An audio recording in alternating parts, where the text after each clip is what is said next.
I'm installing a CD player in my Honda Accord 2003. My stereo went out, started acting funny, stopped working. So I'm adding this into this little cubby hole down here. This is the Metra, not sure the part number exactly, but I already rigged it up. And so I actually already had this installed. I just needed to, I made a mistake, and so I'm going to try and help you guys out.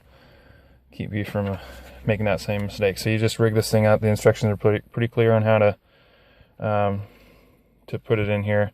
It seems a little bit flimsy, so you got to be careful not to break it. So the process of taking this thing apart, it's totally rigged, but it's actually pretty easy. So you want to get yourself one of these kits with these, dash panel tool, and come in, pop this guy up. You'll want to have a key in to be able to move this, or use this key release. So pull that off, open this guy up, and then stick your hands in here. This ashtray, if you just reach in, push down, pull out, it'll pop out. It just has a couple clips. And then this, there's a couple screws down in there. You can't really see them, but can't really see anything. A couple screw places there that you can unscrew, and then this thing will pop out as well. It has a couple clips and it pops.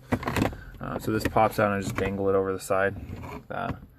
And then to get this guy out, there's a screw here and then a screw there, and that should be it, and then it just pops out. So I pulled that thing out.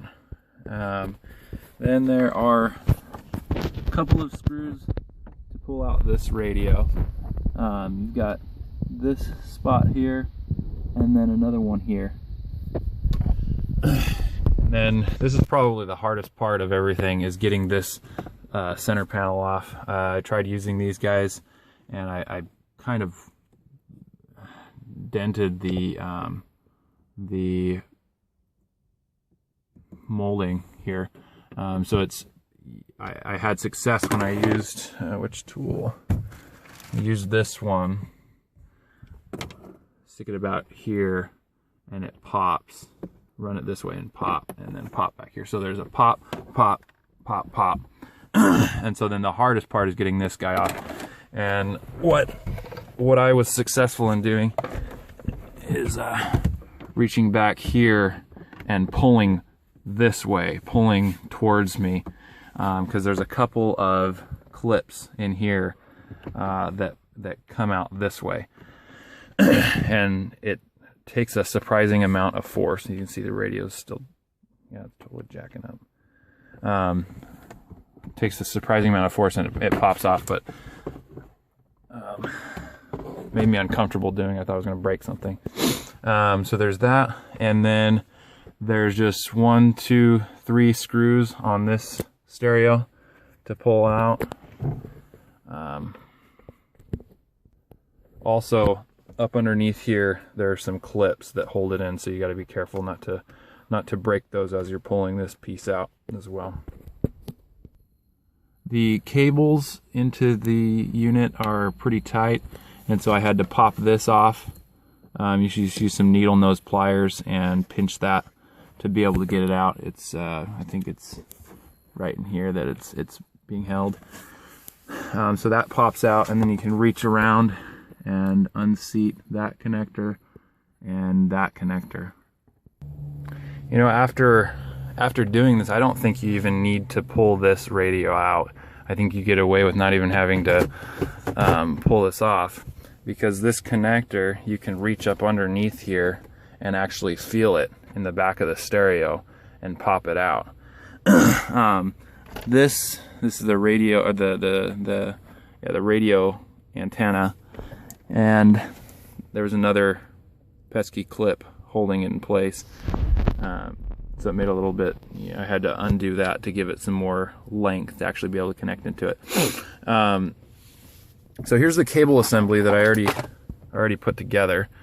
It's just matching wires. This This is the harness that it came with, that Metra sent, and then this was the existing one from the radio that I'm using. And I soldered them together, put some heat shrink. I think that's the right way to do it, but whatever you feel comfortable with. So I plugged in the harness. Let me show you where I made my mistake last time. So I plugged this in. This is coming from the car, and then this is to connect to the radio. This portion of it connects to the radio. So I plugged that into the radio and plugged this into the car. But I failed, there's another portion of it that I failed to connect back into this radio. And so what that does is it powers these backlights. And so I was driving and these weren't working, and I couldn't see what I did. I had to turn on the overhead lights to be able to control these. And so it was a simple fix, thankfully. I was thinking I was going to have to wire something up, but it was just simply plugging that in there. So make sure that you do that. So plug the black connector into the back along with the radio antenna, and then slide this guy back in there. And there are a couple clips that should pop if we're lucky. And then one screw there, another screw there, and then it's just a reverse of everything that you did.